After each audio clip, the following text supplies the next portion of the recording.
Hello everyone, welcome to my YouTube channel.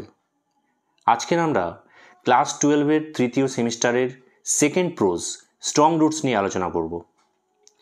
এটি লিখেছে APJ Abdul Kalam. APJ Abdul কালামের পুরো নাম আবুল পাকির জয়নুল আবদিন আব্দুল কালাম, এবং আমাদের এই স্ট্রং রুটস গল্পটা যেখান থেকে নেওয়া হয়েছে সেই অরিজিনাল গল্পটার নাম হলো এপিজে আব্দুল কালামের লেখা autobiography wings of fire. I was born into a middle-class Tamil family in the island town of Rameswaram in the erstwhile Madras state. I was born অর্থাৎ আমি জন্মগ্রহণ করেছিলাম into a middle class Tamil family. এখান থেকে কিন্তু প্রশ্ন আসবে, আমাদের যে গল্পের লেখক এপিজে আব্দুল কালাম তিনি একটি মধ্যবিত্ত তামিল পরিবারে জন্মগ্রহণ করেছিলেন in the island town of Rameswaram, অর্থাৎ রামেশ্বরম নামক একটি দ্বীপ শহরে। সেটা ছিল একটা আইল্যান্ড টাউন। আইল্যান্ড বলতে কি বোঝায়? যার চারিদিকে জল দ্বারা বেষ্টিত এবং মাঝখানে একটি স্থলভাগ। তো সেই রকম একটি দ্বীপ শহরে আমাদের এপিজে আব্দুল কালাম জন্মগ্রহণ করেছিলেন ইন দ্য আর্স্টওয়াইল মাদ্রাস স্টেট। আর্স্টওয়াইল মানে হচ্ছে আগেকার বা পূর্বেকার মাদ্রাস স্টেট। আমাদের জানতাম যে ব্রিটিশ পিরিয়ডে আমাদের ভারতবর্ষ বিভিন্ন স্টেটে ভাগ ছিল, তো তখনকার দিনের যে মাদ্রাস স্টেট পূর্বেকার, বর্তমানে সেটা রামেশ্বরম, সেখানটাতেই আমাদের এপিজে আব্দুল কালাম জন্মগ্রহণ করেছে। My father Jainul Abdin had neither much formal education nor much wealth. My father, এখান থেকে কোয়েশ্চেন আসবে এপিজে আব্দুল কালামের বাবার নাম কি? তাহলে আব্দুল কালামের বাবার নাম জয়নুল আবদিন, তার নামের মাঝখানে কিন্তু তার বাবার নাম রয়েছে। Had neither much formal education nor much wealth, এখানে কিন্তু নাইদার নর ব্যবহার করা হয়েছে, অর্থাৎ দুটোর কোনোটাই ছিল না। তার বাবার না ছিল কোনো ফর্মাল এডুকেশন মানে প্রথাগত শিক্ষা, তার বাবার কোনো প্রথাগত শিক্ষা ছিল না। নর মাচ ওয়েলথ অর্থাৎ খুব বেশি সম্পদও ছিল না। ডেসপাইট দিস ডিসঅ্যাডভান্টেজেস, ডেসপাইট মানে হলো সত্ত্বেও, এর পরিবর্তে আমরা ইনস্পাইট অফ কথাটা ব্যবহার করতে পারি। ডেসপাইট দিস ডিসঅ্যাডভান্টেজেস, ডিসঅ্যাডভান্টেজ মানে প্রতিকূলতা, এই সমস্ত প্রতিকূলতার সত্ত্বেও he possessed great innate wisdom and a true generosity of spirit, অর্থাৎ এপিজে আব্দুল কালামের বাবার ছিল কিন্তু পসেসড মানে অধিকারী ছিলেন, আর ইননেট মানে হচ্ছে সহজাত। তাহলে হি পসেসড মানে তিনি অধিকারী ছিলেন গ্রেট ইননেট উইজডম অর্থাৎ সহজাত জ্ঞানের অধিকারী ছিলেন তিনি, and a true generosity of spirit. Generosity মানে হলো উদারতা, আর স্পিরিট মানে আত্মা, একটি উদার মনের মানুষ ছিলেন তিনি। ঠিক আছে, তাহলে পরীক্ষায় এখান থেকে প্রশ্ন আসবে যে এপিজে আব্দুল কালামের বাবার জন্মগতভাবে কি ছিল, কোন জিনিসের অধিকারী ছিলেন তিনি? তাহলে দুটো জিনিস, এক হচ্ছে গ্রেট ইননেট উইজডম এবং দ্বিতীয় a true generosity of spirit, অর্থাৎ একটা প্রকৃত উদার মন ছিল তার। He had an ideal helpmate in my mother Ashiamma, অর্থাৎ তার ছিল একজন আদর্শ জীবন সঙ্গিনী। আইডিয়াল মানে আদর্শ, হেল্পমেট মানে আমরা বলবো জীবন সঙ্গিনী। ইন মাই মাদার আশিয়াম্মা, অর্থাৎ এপিজে আব্দুল কালামের মায়ের নাম ছিল কিন্তু আশিয়াম্মা, বাবার নাম জয়নুল আবদিন এবং মায়ের নাম Ashiamma. I do not recall the exact number of peoples he fed every day. কি বলছে? I do not recall, recall মানে রিমেম্বার, মনে করা। আমার মনে পড়ে না the exact number of people, অর্থাৎ সেই প্রকৃত সংখ্যার মানুষজন কতটা প্রকৃত সংখ্যা ছিল। সি ফেড এভরিডে, ফিড তার পাস্ট টেন্স ফেড, ফেড মানে খাওয়ানো, অর্থাৎ তিনি প্রতিদিন খাওয়াতেন যে একটা বিশাল সংখ্যক মানুষকে, সেই সংখ্যাটা কিন্তু আমার মনে নেই। But I am quite certain, কিন্তু আমি কিছুটা নিশ্চিত ছিলাম। কোয়াইট মানে কিছুটা, সার্টেন মানে নিশ্চিত। আমি কিছুটা নিশ্চিত ছিলাম that fur more outsiders at with us, অর্থাৎ অনেক বাইরের লোক আমাদের সঙ্গে খেতেন। আউটসাইডার্স মানে আমরা বলবো যে বাইরের লোক। এট উইথ আস আমাদের সঙ্গে খাওয়া দাওয়া করতেন। Then all the members of our own family put together, এখানে কিন্তু কম্প্যারেটিভ ডিগ্রি ব্যবহার করা হয়েছে দেন দিয়ে, ঠিক আছে। Then all the members of our family put together, আমাদের পরিবারের সমস্ত সদস্যকে যদি একত্রিত করা হয় যে সংখ্যাটা দাঁড়াবে, তার থেকেও কিন্তু অনেক বেশি বাইরের লোকেরা আমাদের সঙ্গে আমাদের বাড়িতে খেতেন। My parents were wildly regarded as an ideal couple. অর্থাৎ আমার মাতা পিতা তারা কিন্তু একজন আদর্শ দম্পতি হিসেবে খুবই জনপ্রিয় ছিলেন। আইডিয়াল মানে আদর্শ এবং কাপল মানে দম্পতি। অর্থাৎ এপিজে আব্দুল কালামের বাবা মা কিন্তু খুবই জনপ্রিয় ছিলেন একজন আদর্শ দম্পতি হিসেবে। এই লাইনটা দিয়ে তোমাদের ভয়েস চেঞ্জ দেবে। দেখো এটা কিন্তু প্যাসিভ ভয়েসে আছে, ওয়ার ওয়াইল্ডলি রিগার্ডেড। তাহলে এখানে আমাকে বাই পিউপিল ধরে নিতে হবে, নিয়ে বলতে হবে অ্যাক্টিভ ভয়েসে হবে pupil wildly regarded my parents as an ideal couple. Okay, my mother's lineage was the more distinguished. আমার যে মায়ের বংশ, লিনিয়েজ মানে এখানে বংশ, আমার মায়ের বংশ ছিল অনেক বেশি প্রসিদ্ধ। ডিস্টিংগুইজড মানে প্রসিদ্ধ বা ফেমাস, বিখ্যাত, অনেক বেশি প্রসিদ্ধ ছিল আমার বাবার বংশের থেকে। One of our forebearers having been bestowed the title of Bahadur by the British. পরীক্ষায় এখান থেকেও কোয়েশ্চেন আসবে।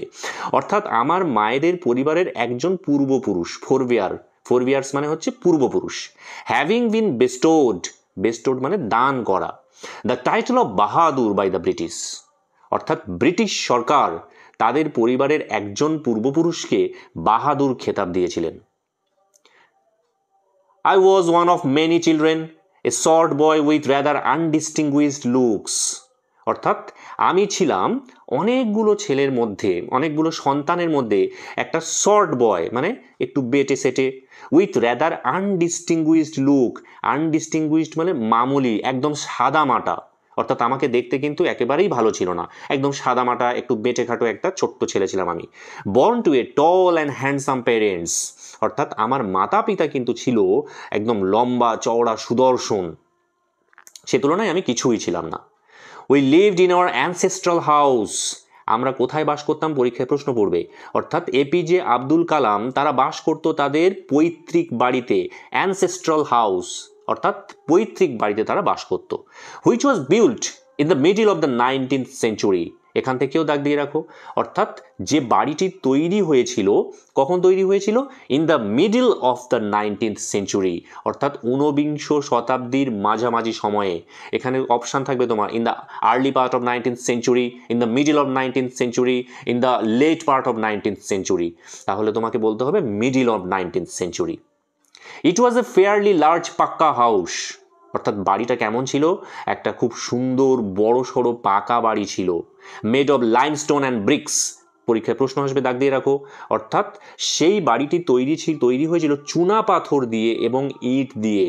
লাইমস্টোন মানে চুনা পাথর অ্যান্ড ব্রিক্স মানে ইট।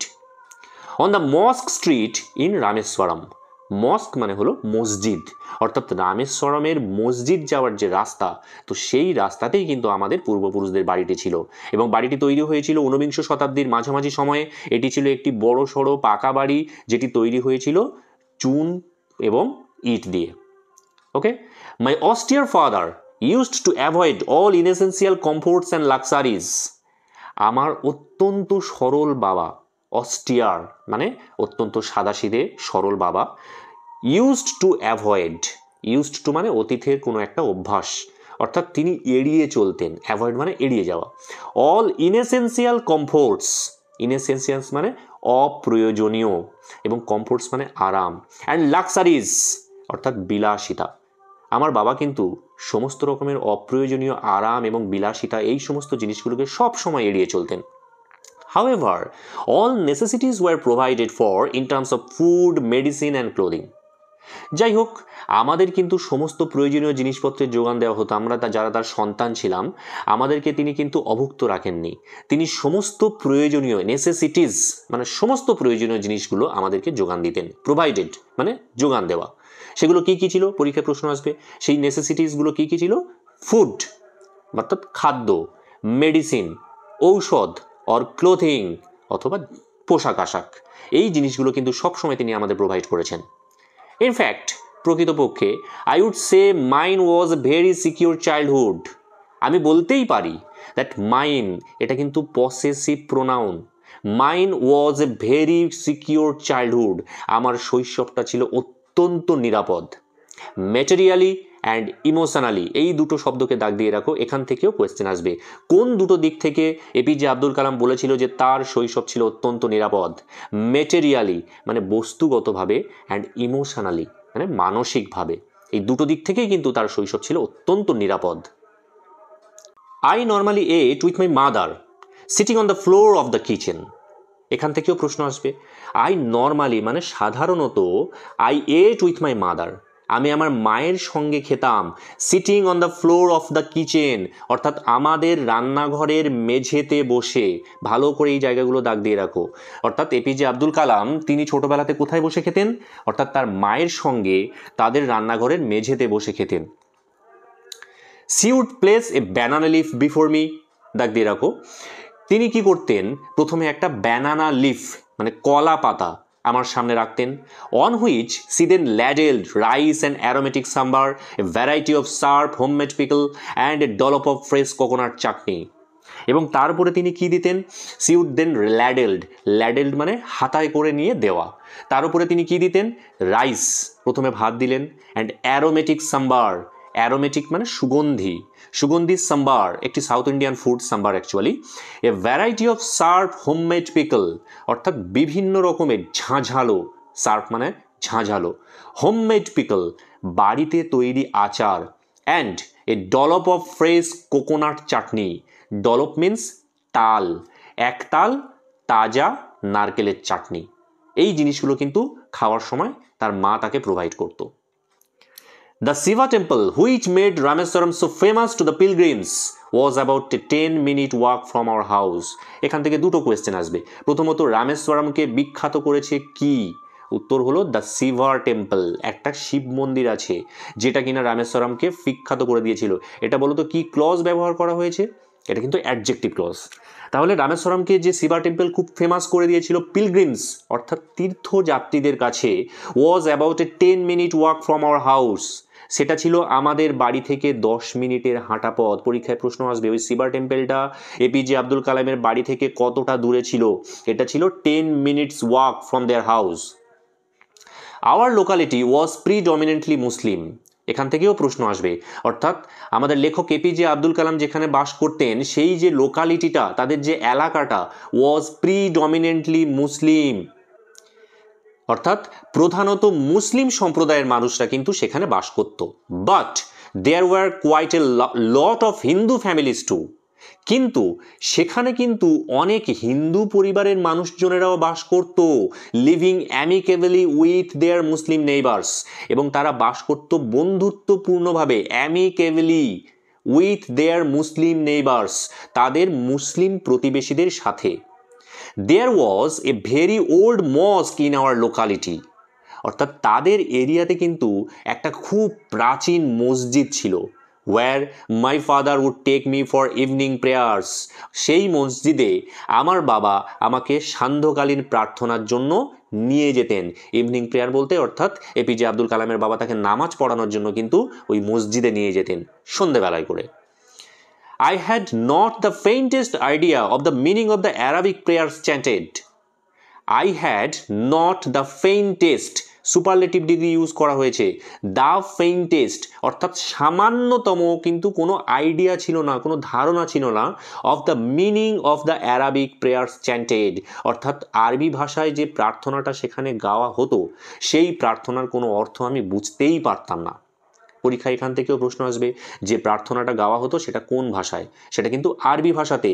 But I was totally convinced, কিন্তু আমার দৃঢ় বিশ্বাস ছিল, কনভিন্সড মানে বিশ্বাস, আমার দৃঢ় বিশ্বাস ছিল দ্যাট দে রিচড গড, যে এই প্রার্থনাটা কিন্তু ঈশ্বরের কাছ পর্যন্ত পৌঁছতো।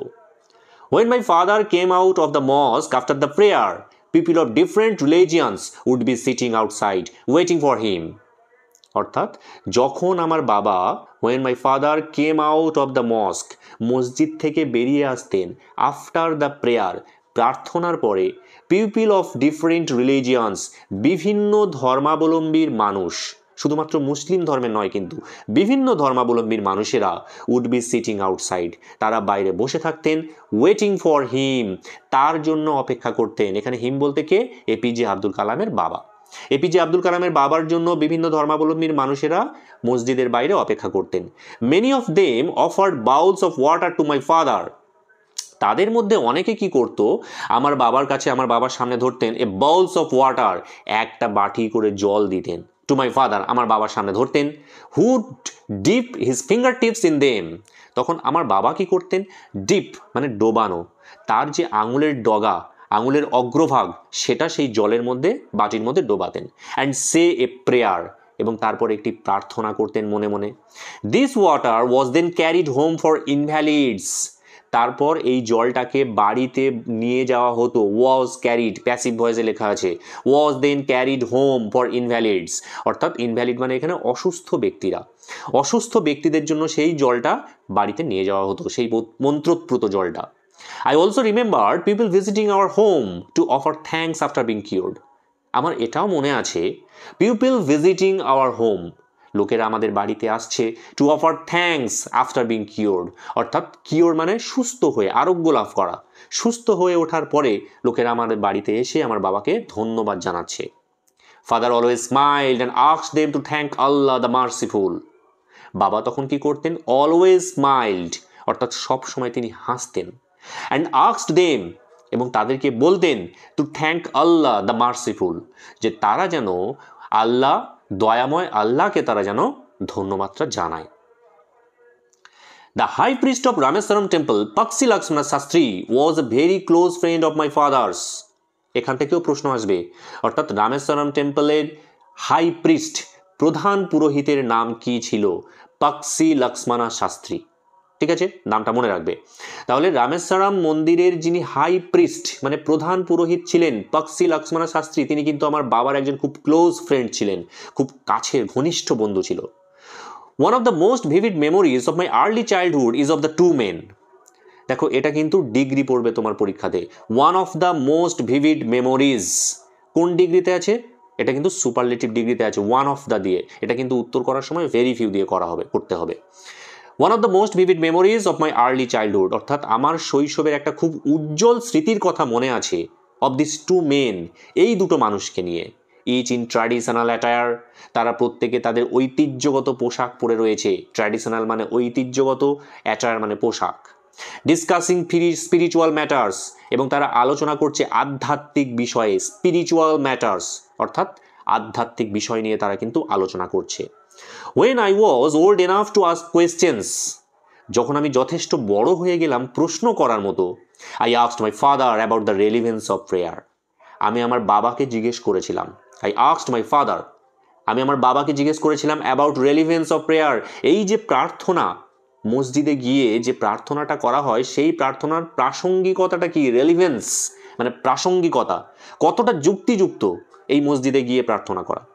My father told me that there was nothing mysterious about prayer, আমার বাবা তখন আমাকে কি বলেছিলেন, যে there was nothing mysterious about prayer, mysterious মানে রহস্য, অর্থাৎ প্রার্থনার মধ্যে কিন্তু কোনো রহস্য কিছু নেই, রহস্যময় কিছু নেই, rather বরং prayer made possible a communion of the spirit between people, অর্থাৎ এই প্রার্থনাটা সম্ভবপর করে তুলতো, প্রেয়ার মেড পসিবল, প্রার্থনা সম্ভব করে, এ কমিউনিয়ন, কমিউনিয়ন মানে সমন্বয়, of the spirit between people, অর্থাৎ বিভিন্ন মানুষের আত্মার মধ্যে। পুরো কথাটার অর্থ হলো প্রার্থনা বিভিন্ন মানুষের আত্মার মধ্যে সমন্বয় ঘটাতে সাহায্য করে। হোয়েন ইউ প্রে, যখন তুমি প্রার্থনা করবে, ইউ ট্রান্সেন্ড ইউর বডি, অর্থাৎ তুমি তোমার দেহজ যে অস্তিত্বের সীমা সেটাকে অতিক্রম করবে, ট্রান্সেন্ড মানে অতিক্রম করা, আর বডি মানে দেহ, and become a part of the cosmos, এবং এই বিশ্ব জগতের সঙ্গে একাত্ম হয়ে যাবে, এই বিশ্ব জগতের একটি অংশ হয়ে যাবে তুমি, which knows no division of wealth, age, caste or creed, যেটা কোনো ভেদাভেদ মানে না, কোনো ডিভিশন মানে না, সেটা ওয়েলথ হতে পারে মানে ধনদৌলত, ধনসম্পত্তি, ওয়েলথ, এজ কোনো বয়স মানে না, কাস্ট কোনো জাতি মানে না, অর ক্রিড অথবা কোনো ধর্মের ভেদাভেদ, কোনো ধর্মের ভেদাভেদও সে কিন্তু সেটা মানে না। My father could convey complex spiritual concepts in very simple down to আর্থ তামিল, অর্থাৎ আমার বাবা কুড কনভে অর্থাৎ প্রকাশ করতে পারতেন কমপ্লেক্স স্পিরিচুয়াল কনসেপ্টস, জটিল আধ্যাত্মিক ধারণাগুলোকে, ইন ভেরি সিম্পল অত্যন্ত সরলভাবে, ডাউন টু আর্থ বাস্তবসম্মতভাবে, তামিল তামিল ভাষাতে। অর্থাৎ আমার বাবা জটিল আধ্যাত্মিক বিষয়গুলোকে বাস্তবসম্মতভাবে অত্যন্ত সরল পদ্ধতিতে তামিল ভাষাতে প্রকাশ করতে পারতেন। হি ওয়ান্স টোল্ড মি, তিনি একদা আমাকে বলেছিলেন, অর্থাৎ এপিজে আব্দুল কালামের বাবা তাকে একটা এক্সাম্পল দিচ্ছেন, ইন হিজ ওন টাইম, তার নিজের সময়ে, ইন হিজ ওন প্লেস, তার নিজের স্থানে, in what he really is, প্রকৃতপক্ষে তিনি যা হয়েছেন, and in the stage he has reached, এবং যে পর্যায়ে তিনি পৌঁছেছেন, গুড অর ব্যাড, সেটা ভালো অথবা খারাপ যাই হোক না কেন, এভরি হিউম্যান বিইং, প্রত্যেকটি মনুষ্য জাতি, ইজ এ স্পেসিফিক এলিমেন্ট, হলো একটি বিশেষ উপাদান, within the whole of the manifest divine being, এই সুস্পষ্ট ঐশ্বরিক সত্তার মধ্যে। ম্যানিফেস্ট মানে সুস্পষ্ট, ডিভাইন বিইং মানে ঐশ্বরিক সত্তা। অর্থাৎ আমাদের লেখক বলতে চাইছেন অ্যাকচুয়ালি যে তার বাবা একটা এক্সাম্পল দিয়ে তাকে বোঝাতে চাইছে যে এই স্পিরিচুয়াল বিষয়টা অ্যাকচুয়ালি কী। তিনি বলতে চাইছেন যে আমরা যে মানুষ, আমরা কখনো নিজেদেরকে তুচ্ছ মনে করবো না। আমরা জীবনে যা অ্যাচিভমেন্ট পেয়েছি, সেটা ভালো হতে পারে বা খারাপ হতে পারে, সেটা ভালো মানুষ হোক বা খারাপ মানুষ হোক, তারা কিন্তু প্রত্যেকেই এই বিশাল ব্রহ্মাণ্ডের মধ্যে এক একটা সুস্পষ্ট ঐশ্বরিক সত্তা, ভগবান সবাইকে কিন্তু সমান চোখে দেখে, সে খারাপ হোক বা ভালো হোক, ঠিক আছে, কাউকে কম বেশি দেখে না, তিনি কখনো এক চোখে বিচার করেন না। So why we afraid of difficulties, sufferings and problems, সুতরাং কেন তোমরা ভয় পাবে? আমাদেরকে তো এটা মাথায় রাখতে হবে যে ভগবান আমাদের মাথার উপরে আছে, ঈশ্বর আমাদের মাথার উপরে আছে। So why we afraid of difficulties, তাহলে কষ্টকে দেখে আমরা, ডিফিকাল্টিজ মানে মানে কঠিন পরিস্থিতি আর কি, সেই কঠিন পরিস্থিতিকে দেখে আমরা কেন ভয় পাবো? সাফারিংস, দুঃখ কষ্ট যন্ত্রণা, এগুলোকে দেখে কেন আমরা ভয় পাবো? অ্যান্ড প্রবলেমস, এবং সমস্যা। হোয়েন ট্রাবল কামস, অর্থাৎ সমস্যা যখন আসবে, try to understand the relevance of your sufferings, তখন সবসময় চেষ্টা করবে এটা বোঝার, the relevance of your sufferings, relevance মানে প্রাসঙ্গিকতা, অফ ইউর সাফারিংস, তোমার যে যন্ত্রণা, তোমার যে দুঃখ, সেটা কেন তোমার জীবনে এসেছে, কি কারণে, তার কারণটা কি, সেটা কিন্তু তোমাকে খুঁজে বের করতে হবে। অর্থাৎ দুঃখ কষ্ট এলে কখনো ভেঙে পড়বে না যে ভগবান আমার সঙ্গে কেন সবসময় এই খারাপ জিনিসটা করে, ঠিক আছে, সবসময় আমাদেরকে চেষ্টা করতে হবে, অ্যানালিসিস করতে হবে যে কেন এই জিনিসটা ঘটলো, এবং সেখানে কিন্তু অবশ্যই তুমি একটা আনসার পাবে। Adversity always presents opportunities for introspection, এটাই হচ্ছে এই টেক্সটের সব থেকে ইম্পর্টেন্ট লাইন, এবং এটাকে সবসময় তোমরা চেষ্টা করবে জীবনে ইমপ্লিমেন্ট করতে। অ্যাডভার্সিটিস মানে প্রতিকূল পরিস্থিতি, প্রতিকূলতা।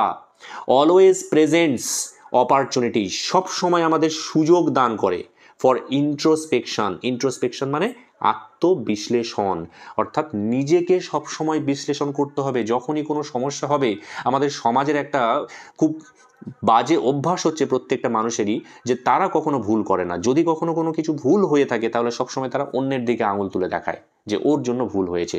কিন্তু এপিজে আব্দুল কালামের বাবা কি বলছে, যে যদি তোমার জীবনে কখনো কোনো প্রতিকূল পরিস্থিতি আসে, always try to introspect your self, সবসময় নিজেকে বিশ্লেষণ করার চেষ্টা করো, নিজের ভুলটা কোথায় হয়েছে যার জন্য এই সমস্যাটা এসেছে, ঠিক আছে, এই লাইনটা কিন্তু সব থেকে important. Why don't you say this to the people who come to you for help and advice? তখন এপিজে আব্দুল কালাম তার বাবাকে বলছে, why don't you say this to the people, যে সমস্ত লোকেরা তোমার কাছে অ্যাডভাইস নিতে আসে, who come to you for help and advice, অর্থাৎ সাহায্য এবং উপদেশ নিতে তোমার কাছে যারা আসে, তুমি কেন এই কথাটা তাদেরকে বলো না যেটা আমাকে বললে? I asked my father, আমি আমার বাবাকে জিজ্ঞেস করলাম। He put his hand on my shoulders, তিনি কি করলেন, তার হাতটা নিয়ে আমার কাঁধে রাখলেন, and looked straight into my eyes, এবং সোজা আমার চোখের দিকে তাকালেন। For quite some time he said nothing, কিছু সময় তিনি কিছু বললেন না। অ্যাজ ইফ হি ওয়াজ জাজিং my capacity to comprehend his words, as if অর্থাৎ যেন, হি ওয়াজ জাজিং তিনি বিচার করছেন, তিনি বোঝার চেষ্টা করছেন, মাই ক্যাপাসিটি আমার ধারণ ক্ষমতা কতটা, টু কম্প্রিহেন্ড হিজ ওয়ার্ডস তার শব্দগুলোকে উপলব্ধি করার। অর্থাৎ তিনি যে কথাগুলো বলছেন এগুলো তো সব ছিল স্পিরিচুয়াল টক্স, এগুলো একটা বাচ্চা ছেলে কি করে বুঝবে? তো তাই এপিজে আব্দুল কালামের বাবা তার চোখের দিকে তাকিয়ে তার কতটা মানে তার ধারণ ক্ষমতা এই শব্দগুলো বোঝার, সেটা তিনি উপলব্ধি করার চেষ্টা করলেন। Then he answered in a low deep voice, তারপরে তিনি উত্তর দিলেন একটু নিচু গভীর কণ্ঠে। His answer filled me with a strange energy and enthusiasm, তার সেই উত্তর আমাকে ভরিয়ে দিয়েছিল একটা অদ্ভুত এনার্জি, একটা অদ্ভুত শক্তিতে, অ্যান্ড এনথুইজিয়াজম মানে উদ্দীপনা, একটা অদ্ভুত শক্তি এবং উদ্দীপনাতে আমার মনটা ভরে গিয়েছিল। whenever human beings find themselves alone, অর্থাৎ যখনই মনুষ্য জাতি নিজেদেরকে একাকী অনুভব করে, অর্থাৎ কোনো মানুষ যখন একা হয়ে পড়ে সোশ্যালি, তার পাশে কেউ থাকে না, অ্যাজ এ ন্যাচারাল রিয়াকশান, একটা স্বাভাবিক প্রতিক্রিয়া হলো they start looking for company. তারা সবসময় কি করে? লুক ফর মানে খোঁজা, তারা খুঁজতে শুরু করে দেয় কোম্পানি মানে সাহচর্য, কোনো একজন মানুষ এসে তাকে সাহায্য করবে। প্রবলেমে পড়ে আমরা কখনো নিজে প্রবলেম থেকে বেরিয়ে আসার চেষ্টা করি না, সবসময় চেষ্টা করি যে কোনো একজন মসিহা হয়ে আমাদের কাছে আসবে এবং আমাদেরকে সেই প্রবলেম থেকে টেনে বের করবে। এটাই এপিজে আব্দুল কালামের বাবা বলছেন। কিন্তু এটা ঠিক নয়। whenever they are in trouble, যখন তারা কোনো সমস্যার মধ্যে পড়ে, they look for someone to help them, তারা তখন খুঁজতে শুরু করে এমন একজন ব্যক্তিকে যে তাদেরকে সাহায্য করবে। whenever they reach an impasse, ইম্পেস মানে বদ্ধ গলি, মানে যেখানটা থেকে আর বেরোনো যাবে না, দেয়ালে পিঠ থেকে যাওয়া, অর্থাৎ যখন তারা কোনো একটা বদ্ধ গলিতে গিয়ে পৌঁছয়, they look to someone to show them the way out, তখন তারা এমন একজন ব্যক্তিকে খোঁজার চেষ্টা করে যে তাদেরকে পথ দেখিয়ে বের করে নিয়ে আসবে। টু শো দেম, তাদেরকে দেখাবে দ্য ওয়ে আউট, বাইরে বেরোনোর রাস্তা। ঠিক আছে? Every recurrent anguish, longing and desire finds its own special helper. প্রত্যেকটি রেকারেন্ট অ্যাঙ্গুইশ অর্থাৎ ফিরে ফিরে আসা যে দুঃখ, কষ্ট, যন্ত্রণা, অ্যাঙ্গুইশ মানে প্রচণ্ড যন্ত্রণা, যেটা আর কি বেদনা, লঙ্গিং মানে যে বাসনা, আর রেকারেন্ট মানে পুনরাবৃত্তি হওয়া, ফিরে ফিরে আসা যে সমস্ত কামনা, বাসনা, বেদনা, অ্যান্ড ডিজায়ার মানে আকাঙ্ক্ষা, finds its own special helper, অর্থাৎ তারা নিজের নিজের বিশেষ সাহায্যকারীকে খুঁজে নেয়। For the people who come to me in distress, এখানে কিন্তু ফর মানে বিকজ, অর্থাৎ সেই সমস্ত লোকেরা who come to me in distress, যারা হয়রান হয়ে হতাশাগ্রস্ত হয়ে আমার কাছে আসে, I am but a go between in their effort to propitiate demonic forces with prayers and offerings. আমি কিসের কাজ করি? একজন গো বিটুইন অর্থাৎ মধ্যস্থতাকারীর কাজ করি, ইন দেয়ার এফোর্ট তাদের প্রচেষ্টার মধ্যে, টু প্রফিসিয়েট সন্তুষ্ট করতে, ডেমনিক ফোর্সেস শয়তানি শক্তিগুলোকে, উইথ প্রেয়ার্স অ্যান্ড অফারিংস অর্থাৎ প্রার্থনা এবং অঞ্জলির মধ্য দিয়ে। অর্থাৎ এপিজে আব্দুল কালামের বাবা বলতে চাইছে যে সমস্ত লোকেরা হতাশাগ্রস্ত হয়ে তার কাছে আসে কোনো প্রবলেমে পড়ে, তখন এপিজে আব্দুল কালামের বাবা কি করে? একজন মধ্যস্থতাকারীর কাজ করে, অর্থাৎ ঈশ্বরের কাছে হয়তো প্রার্থনা করে তাদের জন্য যে ঠিক আছে তুমি সমস্যার মধ্যে পড়েছো, তুমি চেষ্টা করো, চেষ্টা কিন্তু তোমাকেই করতে হবে। আমি কি করতে পারি? আমি শুধু ভগবানের কাছে তোমার হয়ে একটু প্রার্থনা করে দিতে পারি, যাতে করে ওই সমস্ত ডেমনিক ফোর্সেস, ওই সমস্ত শয়তানি শক্তিগুলো তোমার কোনো ক্ষতি না করতে পারে। ওই শয়তানি শক্তিগুলোকে প্রফিসিয়েট মানে সন্তুষ্ট করার জন্য আমি ভগবানের কাছে প্রার্থনা করব। কিন্তু কাজ তোমাকে করতে হবে, চুপ করে বসে থাকলে হবে না। একটা কথা আছে না, god helps those who helps themselves, অর্থাৎ ঈশ্বর তাদেরকেই সাহায্য করে যারা নিজেই নিজেকে সাহায্য করে। অর্থাৎ যদি তুমি চেষ্টা না করো তুমি কোনোদিন সাকসেসফুল হবে না। This is not a correct approach at all. APJ Abdul কালামের বাবা কিন্তু আবার বলছে, এখান থেকে কোয়েশ্চেনও আসবে যে এপিজে আব্দুল কালামের বাবা কোন জিনিসটাকে একদম কারেক্ট অ্যাপ্রোচ মানে সঠিক পন্থা বলে মনে করেন না। এই যে প্রার্থনা করা বা ডেমনিক ফোর্সে শয়তানি শক্তিগুলোকে সন্তুষ্ট করার জন্য যে সমস্ত ক্রিয়াকর্মগুলোকে, এগুলো কিন্তু এপিজে আব্দুল কালামের বাবা একেবারেই কারেক্ট অ্যাপ্রোচ বলে মনে করেন না, অ্যাট অল। অ্যাট অল মানে আদৌ। And should never be followed, এবং কোনোদিন এগুলো অনুসরণ করা উচিত নয়। আজকের মডার্ন লাইফে সায়েন্স অ্যান্ড টেকনোলজির যুগে এগুলো কিন্তু একেবারেই বিশ্বাসযোগ্য নয়। One must understand the difference between a fear-ridden vision of destiny and the vision that enables us to seek the enemy of fulfillment within ourselves. এই লাইনটা একটু ডিফিকাল্ট আছে, একটু ভালো করে বোঝার চেষ্টা করো। One must understand, একজন ব্যক্তিকে অবশ্যই করে বুঝতে হবে দ্য ডিফারেন্স। কি বুঝতে হবে? পার্থক্যটা বুঝতে হবে। দুটো জিনিসের মধ্যে এখানে পার্থক্য, বিটুইন মানে দুটো জিনিসের মধ্যে আমাদের এখানে পার্থক্য দেখানো হচ্ছে, ভালো করে বোঝার চেষ্টা করো। এক নাম্বার জিনিসটা কি? এ fear ridden vision of destiny, অর্থাৎ ভয় তাড়িত যে ডেস্টিনি বা ভাগ্যকে, ডেস্টিনি মানে এখানে ভাগ্য, অর্থাৎ ভাগ্যকে যে ভয় পেয়ে আমরা যে কাজগুলো করি এইটা।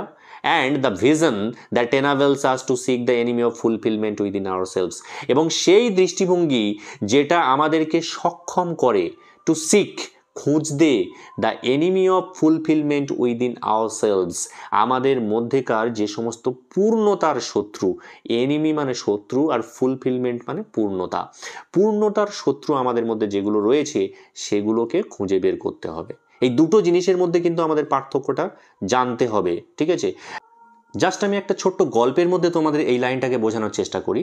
ধরো তুমি পরীক্ষা দিতে যাচ্ছ, বাড়ি থেকে বেরিয়েছো এবং কেউ তোমাকে সেই সময় হঠাৎ করে পিছু ডাকলো, ঠিক আছে?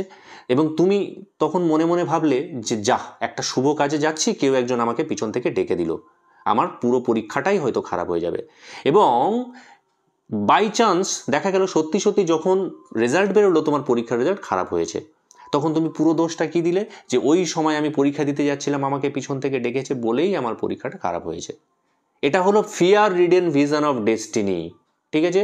অর্থাৎ তোমার ভয় তাড়িত যে দৃষ্টিভঙ্গি, অদৃষ্টকে তুমি ভয় পাও, তোমার মধ্যে যে সুপারস্টিশনসটা আছে এইটা। এবার দ্বিতীয়টা বলছে যে আমাদের মধ্যেকার যে এনিমি অফ ফুলফিলমেন্ট আছে সেগুলোকে খুঁজে বের করতে হবে। এবার তোমাকে কি করতে হবে? এটাকে অ্যানালিসিস করতে হবে যে কেন অ্যাকচুয়ালি সত্যিই কি আমাকে পিছন থেকে ডেকেছিল বলেই আমার পরীক্ষাটা খারাপ হয়েছিল, নাকি আমি ভালো করে পড়াশোনাটা করিনি বলেই আমার পরীক্ষাটা খারাপ হয়েছে। এই যে দুটো জিনিস, এই দুটো জিনিসের মধ্যে পার্থক্যটা কিন্তু বুঝতে হবে। এপিজে আব্দুল কালামের বাবা সেটাই বারবার করে বলেছে। নেক্সট প্যারাতে আমরা এপিজে আব্দুল কালামের বাবার ডেইলি অ্যাক্টিভিটি সম্পর্কে জানবো। কি বলছে? I remember my father starting his day at 4 AM by reading the namaz before dawn. লাইনটা দাগ দিয়ে রাখো। আই রিমেম্বার মাই ফাদার, আমার বাবার কথা আমার মনে পড়ে, স্টার্টিং হিজ ডে, তার দিনটা শুরু করতেন কটার সময়? At 4 AM। প্রশ্ন আসবে বাই রিডিং দ্য নামাজ, কিভাবে দিনটা শুরু করতেন? নামাজ পাঠের মধ্য দিয়ে, বিফোর ডন, অর্থাৎ ভোর হওয়ারও আগে। ডন মানে ভোরবেলা, ভোর হওয়ার আগেই কিন্তু তিনি ঠিক ভোর 4টের সময় নামাজ পাঠের মধ্য দিয়ে তার দিনটা শুরু করতেন। আফটার দ্য নামাজ he used to walk down a small coconut Grove, অর্থাৎ ওই নামাজ পড়ার পরে, নামাজ পাঠের পরে, হি ইউজড টু ওয়াক, তিনি প্রত্যেকদিন হাঁটতে যেতেন, down to a small coconut Grove, Grove মানে কিন্তু গার্ডেন, কোকোনাট গ্রোভ মানে নারকেলের বাগান, অর্থাৎ একটি ছোট্ট নারকেলের বাগানে তিনি প্রত্যেকদিন হাঁটতে যেতেন। উই ওন্ড, সেই নারকেলের বাগানটা কিন্তু আমাদের ছিল, ঠিক আছে? About 4 miles from our house, আর ওই বাগানটা আমাদের বাড়ি থেকে কতটা দূরে ছিল? সব প্রশ্ন আসবে এগুলো, 4 মাইল দূরে ছিল। He would return with about a dozen coconuts tied together thrown over his shoulder. তিনি কখন ফিরে আসতেন? তিনি ফিরে আসতেন তখনই with about a dozen coconuts tight thrown together over his shoulder, মানে ভালো করে 1 ডজন কোকোনাট, 1 ডজন সংখ্যাটা মনে রাখবে, ঠিক আছে? 12টা নারকেল তার কাঁধে ভালো করে বেঁধে কাঁধের উপরে ফেলে তিনি বাড়িতে আসতেন। And only then he would have his breakfast, এবং শুধুমাত্র তখনই তিনি কিন্তু তার ব্রেকফাস্টটা খেতেন, সকালের খাবারটা, জলখাবারটা খেতেন। This remained his routine even when he was in his late 60s। এটাই ছিল তার প্রতিদিনের রুটিন, দৈনন্দিন কাজকর্মের মধ্যে এটাই ছিল, প্রতিদিন তিনি এটা করতেন, এমনকি যখন তিনি লেট 60s অর্থাৎ 60 তার তখন বয়স হয়ে গেছিল, ঠিক আছে? 60-এর বেশি বয়স হয়ে গিয়েছিল, তখনও কিন্তু তিনি এই কাজটা করে যেতেন। লাস্ট প্যারাতে চলে এসো। I have through out my life tried to AMOLED my father in my own world of science and technology. আমি কি করেছিলাম? থ্রু আউট মানে সারাটা জীবন ধরে, ট্রাই টু এমুলেট, এমুলেট মানে অনুকরণ করা, ঠিক আছে, নকল করা। Try to AMOLED my father, আমি আমার বাবাকে নকল করার চেষ্টা করেছি, সবসময় বাবাকে ফলো করার চেষ্টা করেছি। In my own world of science and technology, আমার নিজের বিজ্ঞান এবং প্রযুক্তির জগতে। I have endeavoured to understand the fundamental truths revealed to me by my father. I have endeavoured, present perfect টেন্সে লেখা আছে, এন্ডিভোর্ড মানে চেষ্টা করা, টু আন্ডারস্ট্যান্ড মানে বোঝা, আমি বোঝার চেষ্টা করতাম দ্য ফান্ডামেন্টাল ট্রুথস, কোনটা বোঝার চেষ্টা করতাম? ফান্ডামেন্টাল ট্রুথস, মৌলিক সত্যগুলোকে, revealed to me by my father, যে সত্যগুলো আমার বাবা আমার কাছে প্রকাশ করেছিলেন। অ্যান্ড ফিল কনভিন্সড, এবং আমার বিশ্বাস জন্মেছিল that there exist a divine power, যে সত্যি সত্যি একটা ঐশ্বরিক ক্ষমতা সত্যিই রয়েছে, এক্সিস্ট মানে অস্তিত্ব বা থাকা, অর্থাৎ একটি ঐশ্বরিক ক্ষমতা বা স্বর্গীয় ক্ষমতা, ভগবান বলে নিশ্চয়ই কিছু আছেন, এটা আমি বুঝতে পেরেছিলাম, আমার দৃঢ় বিশ্বাস জন্মেছিল। That can lift one up from confusion, miseries, melancholies and failure, যেটা কিনা একজন ব্যক্তিকে তুলে আনতে পারে। লিফট আপ মানে তুলে আনা। কোনো একজন ব্যক্তি হয়তো প্রচণ্ড দুঃখের মধ্যে পড়েছে। কনফিউশন মানে কি? কনফিউশন মানে হচ্ছে ভ্রান্তি, মিজারি মানে দুর্দশা, মেলাঙ্কলি মানে বেদনা, অ্যান্ড ফেইলিওর মানে ব্যর্থতা। অর্থাৎ কোনো একজন ব্যক্তির মধ্যে যখন কোনো একটা ভ্রান্তি আসে, কোনো দুঃখ, দুর্দশা, ব্যর্থতা আসে, তখন কিন্তু সে হতাশায় ভুগতে থাকে। আর একমাত্র একটা ঐশ্বরিক ক্ষমতাই কিন্তু তাকে সেখান থেকে তুলে নিয়ে আসতে পারে। And guide one to one's true place, এবং একজন ব্যক্তিকে পথ দেখিয়ে তার প্রকৃত জায়গাতে নিয়ে যেতে পারে। And once an individual severs is emotional and physical bond, এবং একবার যদি কোনো একটা ব্যক্তি সিভিয়ার মানে ছিন্ন করা his emotional and physical bond, তার মানসিক এবং দৈহিক যে বন্ধন সেটার থেকে নিজেকে মুক্ত করতে পারে। অর্থাৎ এই পৃথিবীতে তো আমরা সব কিছুকে মায়ার মধ্যে রয়েছি, ঠিক আছে, মায়াজালের মধ্যে আমরা আবদ্ধ। সেই মায়াজাল থেকে যদি একবার আমরা নিজেদেরকে বিচ্ছিন্ন করতে পারি, he is on the road two freedom, happiness and piece of mind, তাহলে সে কিন্তু একটা স্বাধীনতা, সুখ এবং শান্তির মধ্যে বিরাজ করতে থাকবে। তার জীবনে আর দুঃখ, কষ্ট, দুর্দশা বলে কিছুই থাকবে না। ঠিক আছে, এত সুন্দর গল্পটা আমাদের এখানেই শেষ হলো। চ্যানেলটি যদি ভালো লেগে থাকে তাহলে প্লিজ লাইক এবং সাবস্ক্রাইব করে দিও। সেই সঙ্গে আমরা প্রশ্নগুলোর উত্তর নিয়েও একটু আলোচনা করে দিই। First question, what is the significance of the title strong roots in this extract? Option A, it refers to the author's family tree. Option B, it symbolizes the important values instilled in the author during his childhood. Option C, it describes the strong trees near his childhood home. And option D, it foreshadows the author's future achievements. উত্তর হবে কিন্তু option B, it symbolizes the important values instilled in the author during his childhood. Question number 2. Who is Jainul Abidin in this extract? Option A, a close friend of the author's father. Option B, the author's grandfather. Option C, the author's father. And option D, a teacher of the author. Answer hobe the author's father. Question number 3. What lesson does the author learn from his father's words about troubles and sufferings? Option A, to avoid difficulties at all costs. Option B, to view challenges and opportunities for growth and self-discovery. Option C, to rely on others for help during difficult times. And option D, to blame God for misfortune. And the answer will be option B, to view challenges and opportunities for growth and self-discovery. ঠিক আছে, এখানেই আমাদের আজকের text শেষ হলো। Thank you.